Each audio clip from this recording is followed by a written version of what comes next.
raja niwata ganjarannya minta Setengendra bacane seribu mentara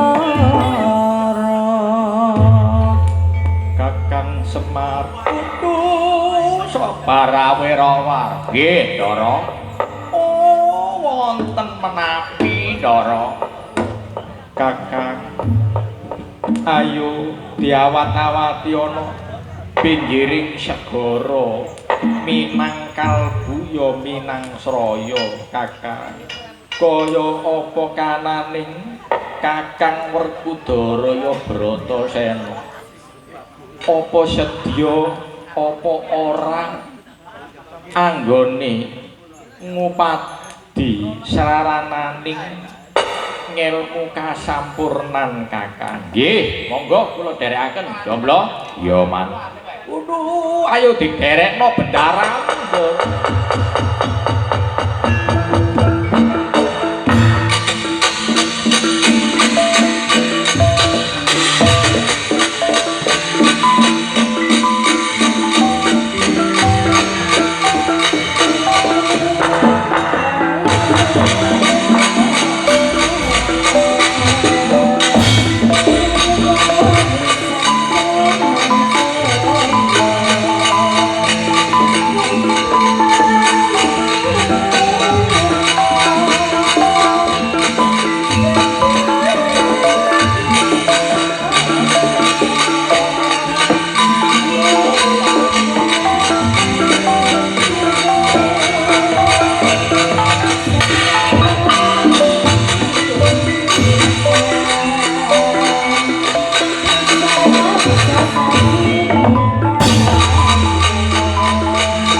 Raden Bratasena ya Sang Werkudara ingkang sampun kancik wonten ing sepis wiring segara Minang Kalbu ya segara Minang Sraya nduk rikala seman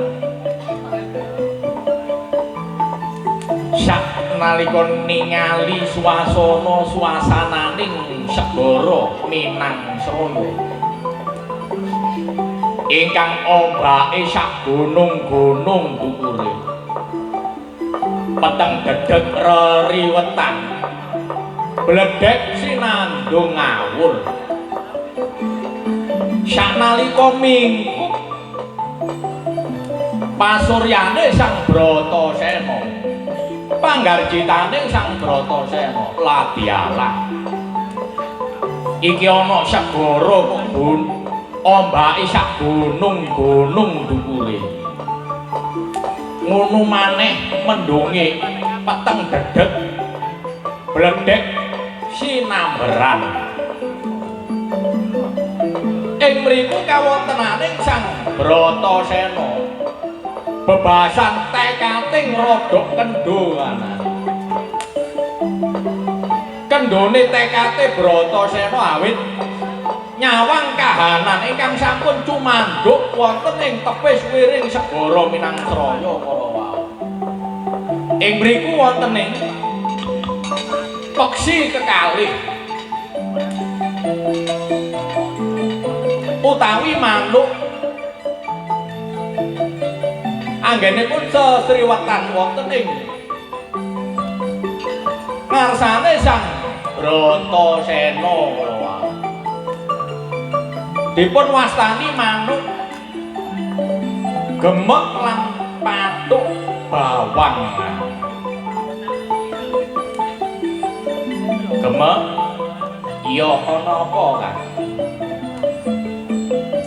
sakjane mangkono bloko kaya awak dhewe iki golongane satu kewan yaiku bangsa iber-iberan ya iya kan kira-kira mbok menawa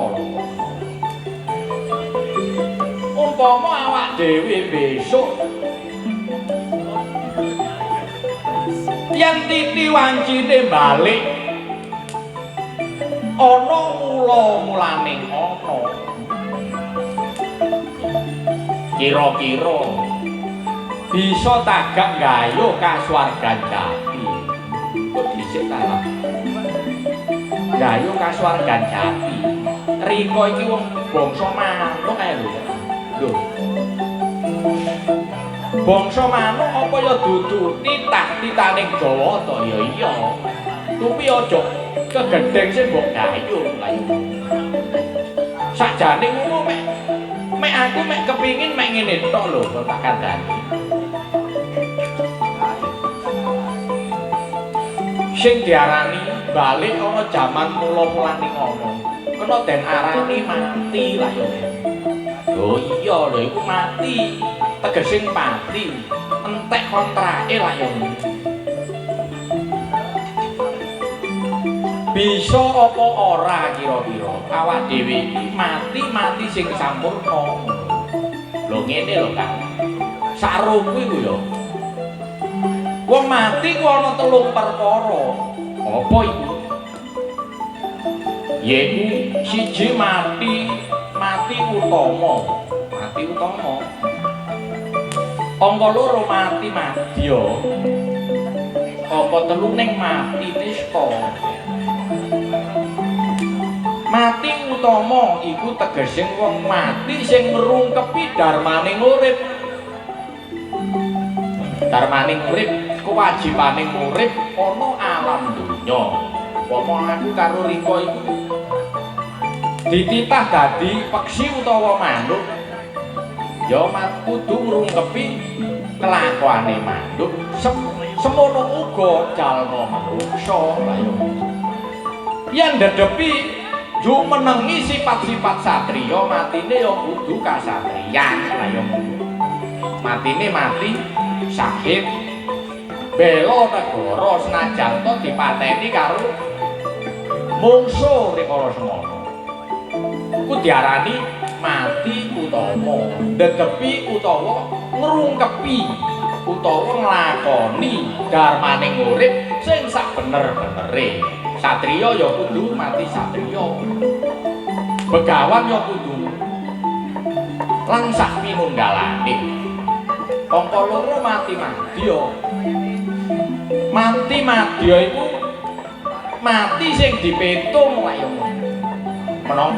menawa timbangane akeh lupute ya kecemplung neraka matine nista menawa akeh benere munggah kasuwargan jati iku diarani mati madya. Mati sing ditimbang maneh.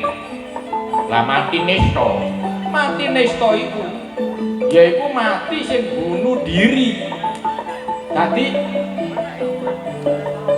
nugel kanane kekarepane ya amung tuwa. Oh, dadi kaya ngono ya. Iya. Wah, Sang Bratasena sareng midhanget pathuk bawang klawan manuk gemek kala wau. Anggenipun rerumpakan wonten ing sak tepis piring segara kala wau.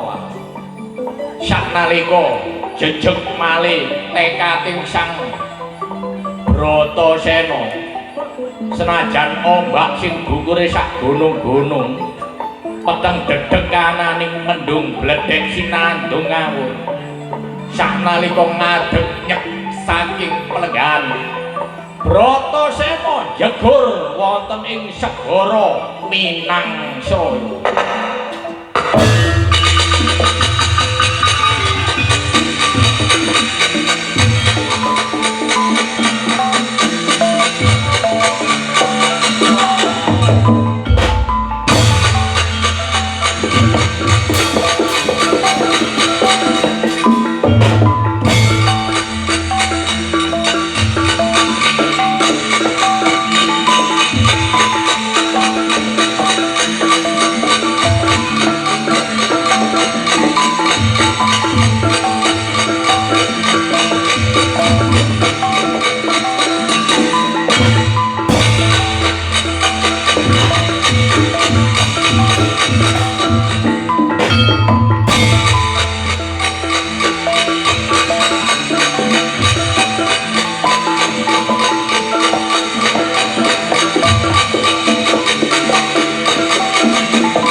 Bratasena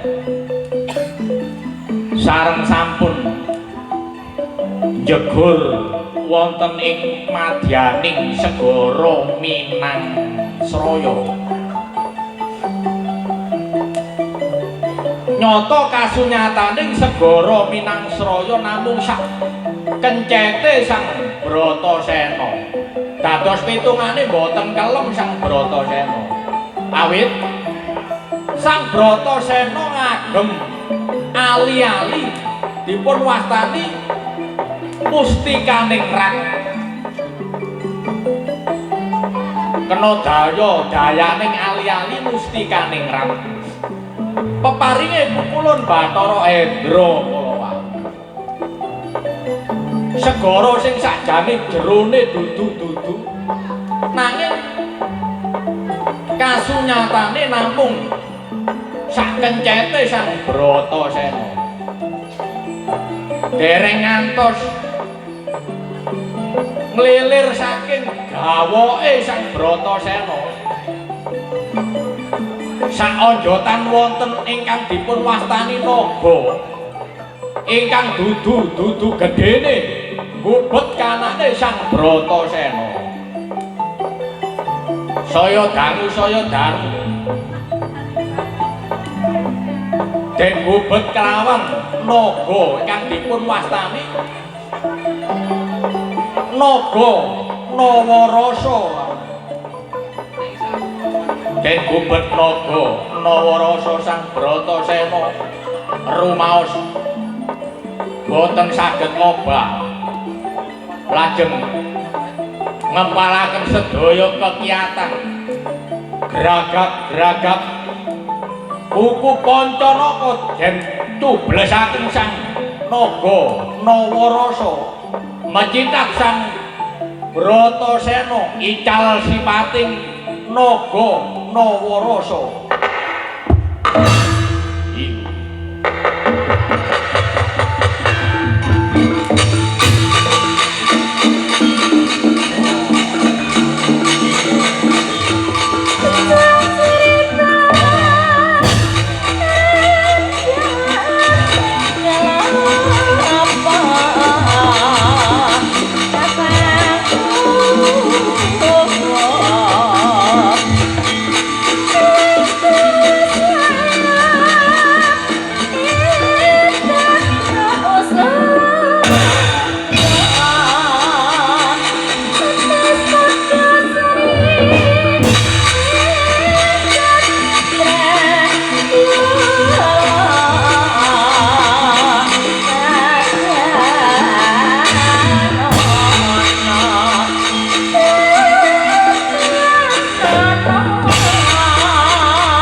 Nyawang kahanan iki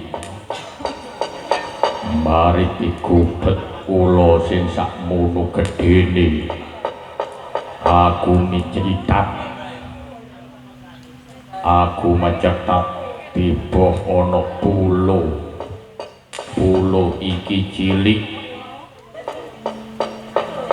nanging mawa cahya ana padang ngeluwi teka padange srengenge banjur tekane ana bocah kairing cahya sing bentere kaya ngono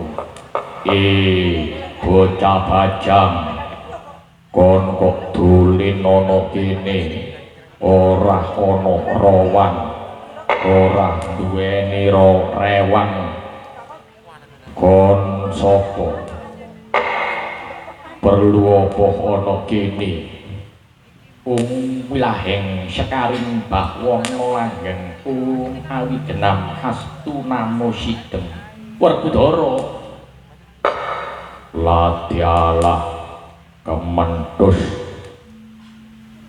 kon cik bocah cilik muwuh wong gerang kanthi jambal ngertenono ya Werkudara ulun iki ngono kena den arani dewa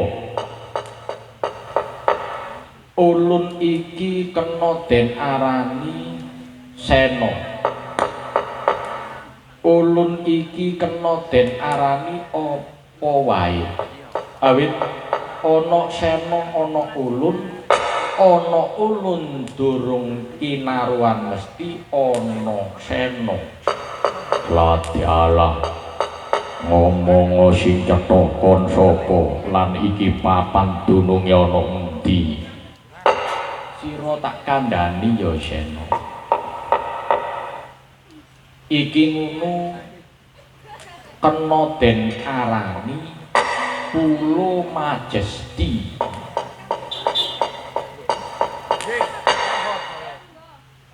kena den arani iki Minangsraya lah ulun dewi iki sing mengku ana kene awit kananing ulun ya kananing sena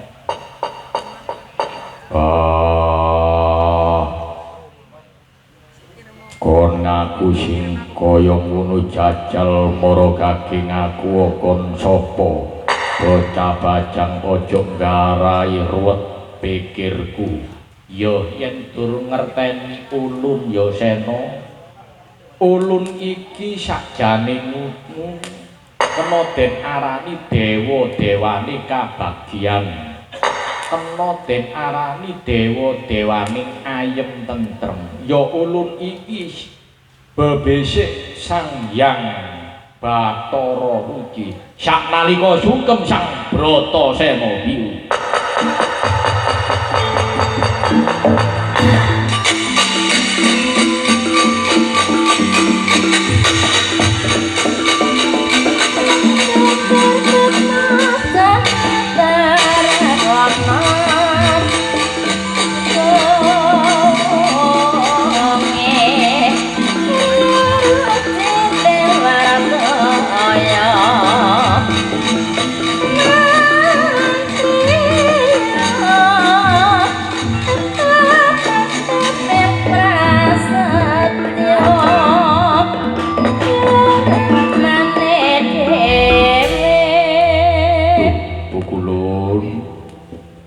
kula nyuwun gung ing pangaksan wiwit ngantos pungkasan Pukulun kula dereng mangertosi paduka Pukulun pramila Pukulun titah Bojangkara Bratasena ngaturaken kinjuk ing asta kekalih mugi kunjuk wonten ing sandhap pada Pukulun iya Sena tak tampa ora liwat puja pangestune ulun tanpa nama Sena kula tampi asta kekalih mugi andadosaken jimat ingkang langkung-langkung paribe Pukulun iya tak tampa Sena sindhang dawuh Sena nganti tekan Pulo Majesti kene apa sing dikersakno Sena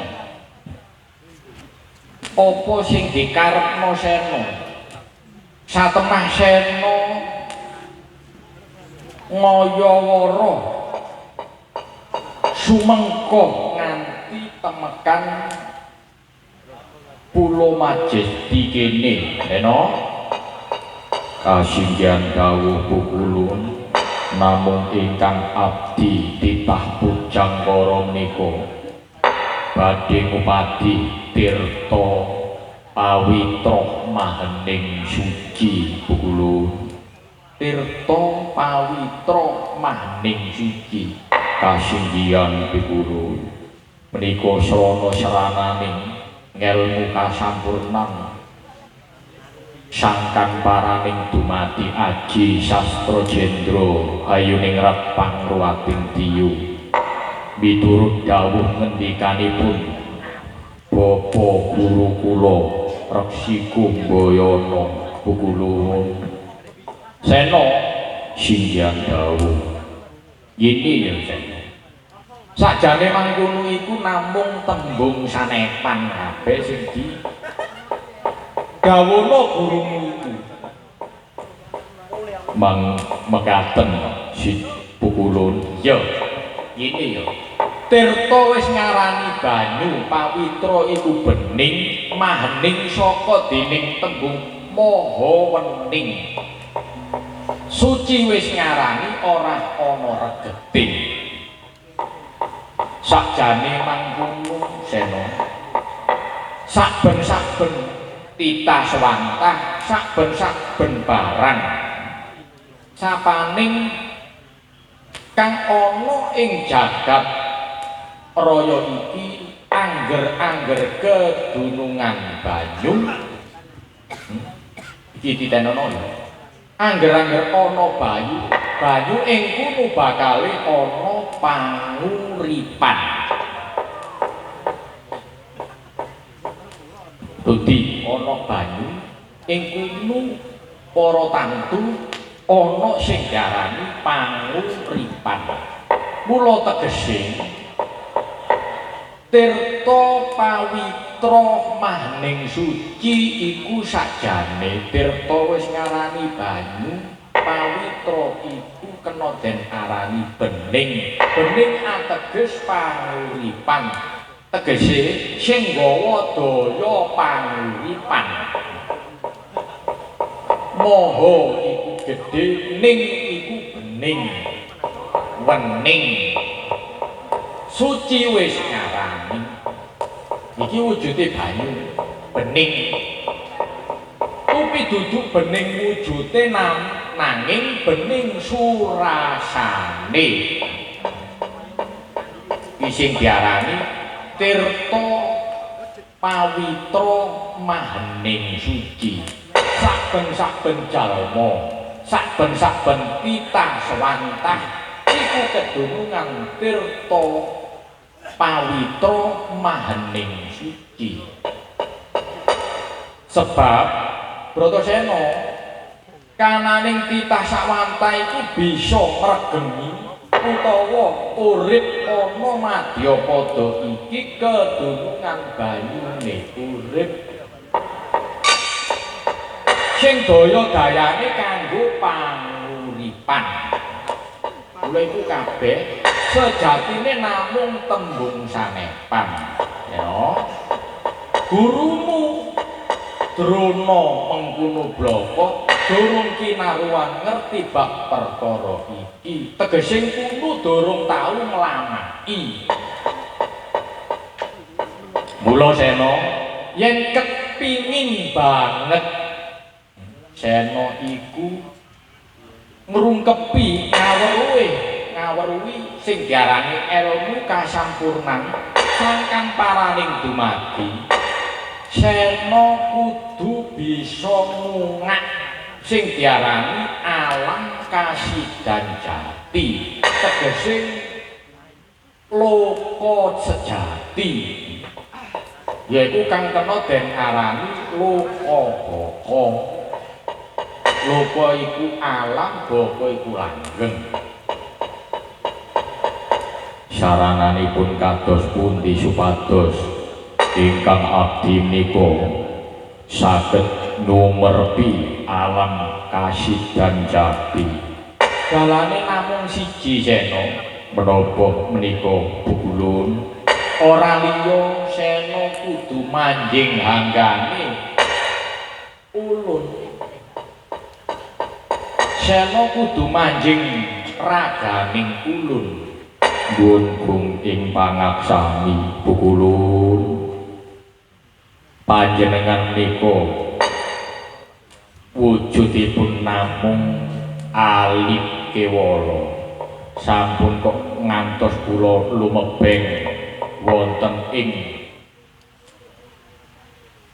jiwangga Pukulun jenthekan kula mawon boten saged mlebet wonten ing raga Pukulun menika. Sena singgihan dawuh Pukulun. Gedhe ndi jagat saisine karo Sena? Inggih ageng jagat saisine.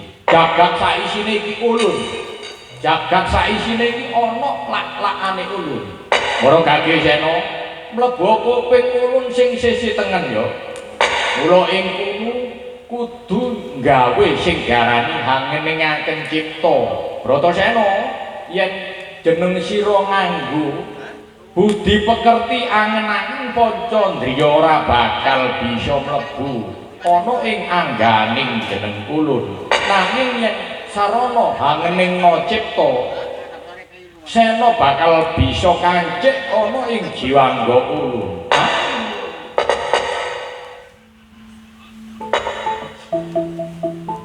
Bratasena saknalika sedhakep asta suku tunggal angeningaken cipta sang Bratasena ndunungaken kira-kira sinetepataken ening nung kelawan gong neng ragane sang Bratasena supados saged wening ciptane dunung kekarepane. Saknalika gong menika totokan onjotan Bratasena manjing wonten ing hanggane sang Ruci Bathara.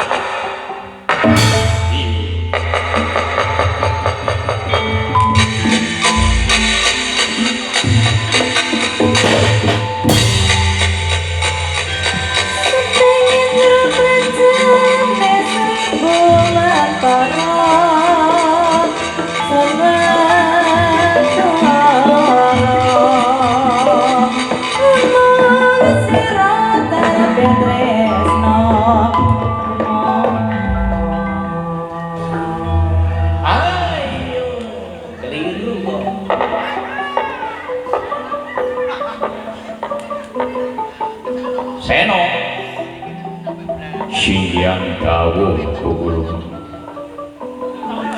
Pukulun kula menika mapan wonten ing alam pundi? Kula menika dumunung wonten ing jagat napa Pukulun?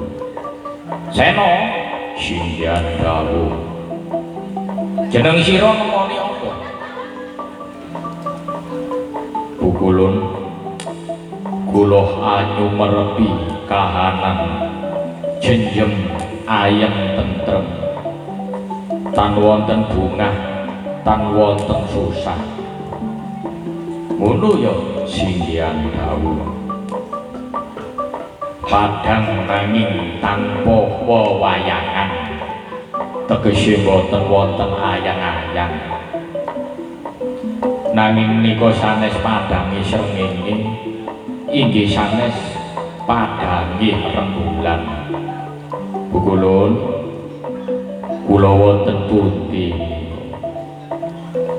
Sena singgihan dawuh yaiku kang kena den arani Lokabaka. Sena loka wis den arani alam, baka iku langgeng.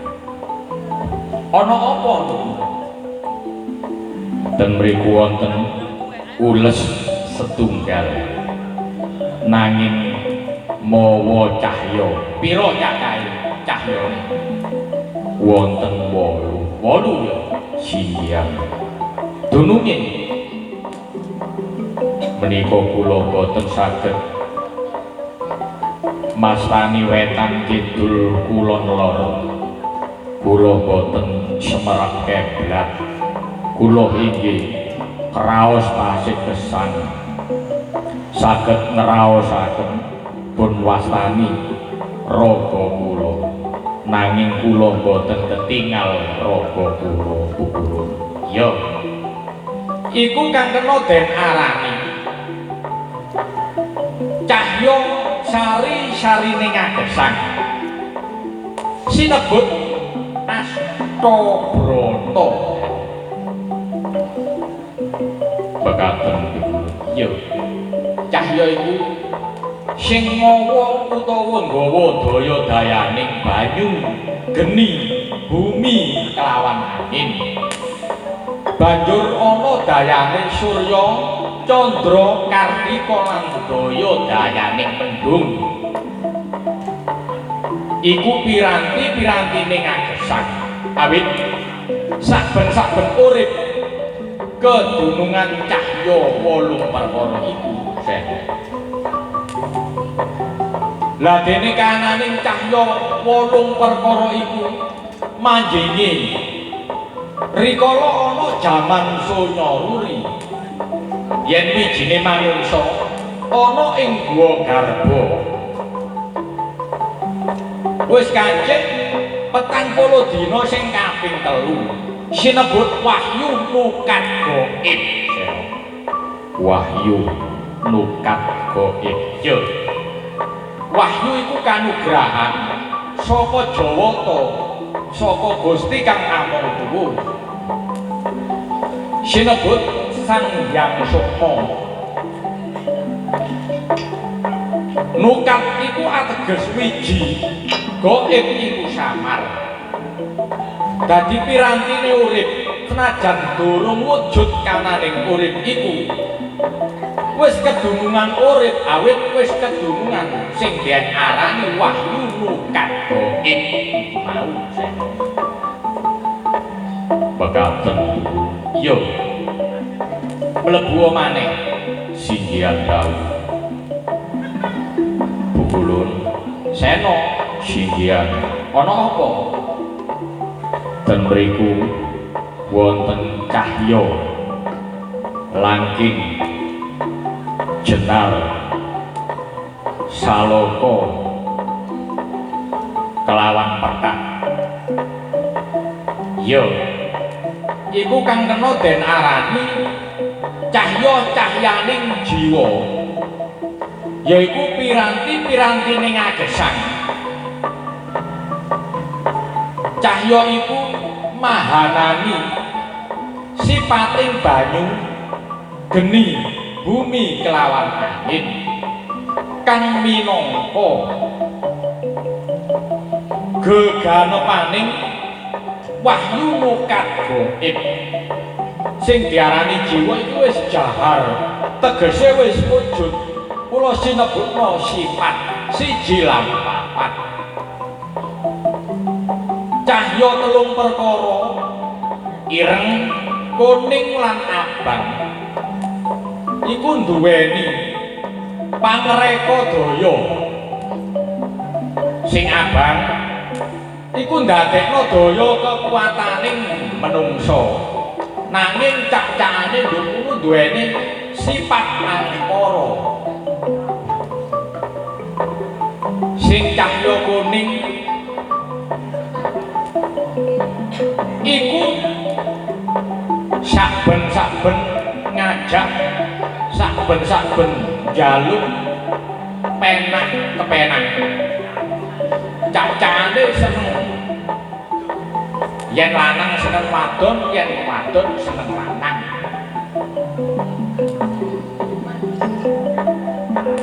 sing cahya ireng utawa cemeng iku duweni kekarepan urip sing kepenak senengane mangan senengane donya brana nanging kudu duweni jail penakil lah cahya sing putih iku duweni karep ngajak keapian manembah marang Yang Sukma ya Gusti kang amung tuwuh nanging Werkudara singgihan dawuh cahya 3 perkara iki yen luwih kuat saka dening cahya putih dadine manungsa iku nalisir saka bebener nanging yen cahya putih luwih kuat saka sing 3 perkara iku lakune jejeg bebener sing dilungguhi. Mula Sena daya dayane ngawrit kang kasebut sukma lan jiwa iki kena daya dayane utawa sinurung dhewe karo dening Sang Hyang Sukma ya Gusti kang amung. Awit saben-saben titahmu Jangkara iku tinetesan wijining Hyang Sukma sinebut wahyu mukat gaib. Werkudara Singhyang dawuh wis gamblang ceka trawelo-welo. Singhyang dawuh yen wis kaya ngono jeneng kita metuwa saka hangganing ulun Sena. Ulun ya ingkang abdi wonten mriki mawon pun kula boten medal awit menawi medal mangke kula njejeki dharma lan kewajiban. Nah iki sing diarani Sena iki wis nalisir nek wis kaya ngene. Mula durung wayahe Sena. Yen sira yen jeneng kita iku manjing ana kene terus menerus, sifat satriya bakal moncak. Sifat satriya jeneng kita bakal moncak. Jeneng kita ora sinebut satriya maneh-maneh. Nanging umpama sinebut ngono jalma kang nista. Mula aja kesuwen Sena metuwa saka hanggane ulun Sang Ruci Bathara Biru.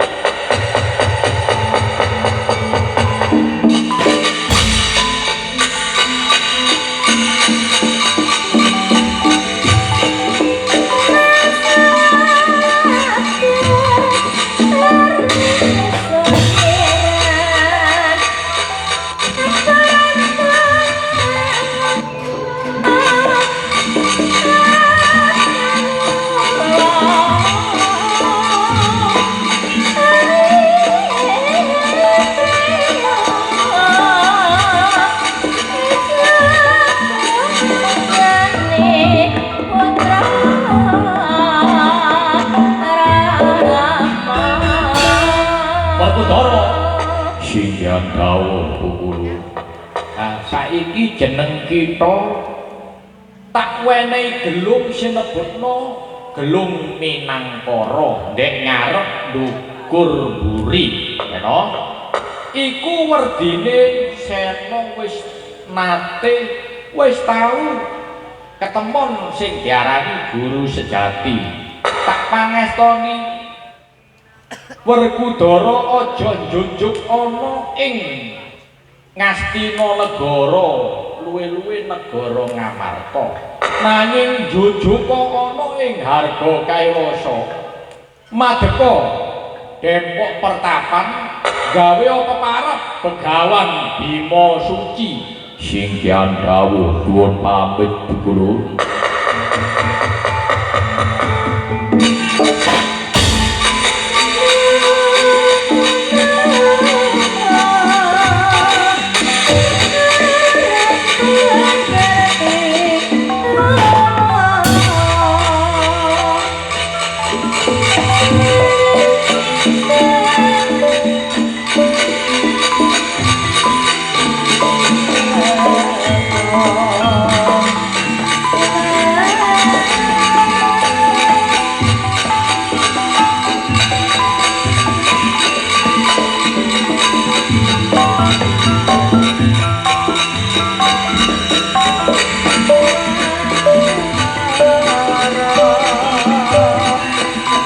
Oh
Batara Surya oh yeah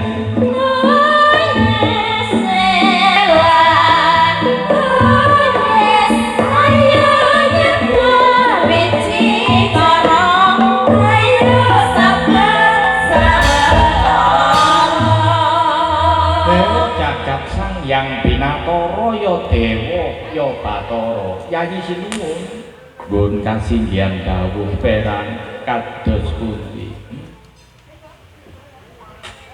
nika kados-kados para kadang Pandhawa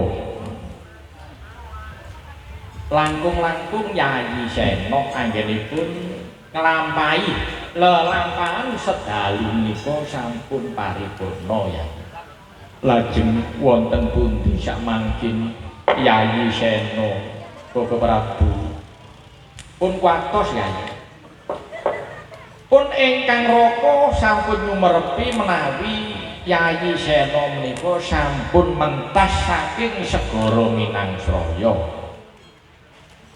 lah sakmangkin boten jujuk Ngamarta ugi boten jujuk Ngastina Negari pun boten napa-napa bagune Yayi Sena menika pinaringan Teguh Rahayu tanpa sambikala nuwun kasinggihan dawuh Kaka Prabu rampung sabdane Sang Bathara Tresna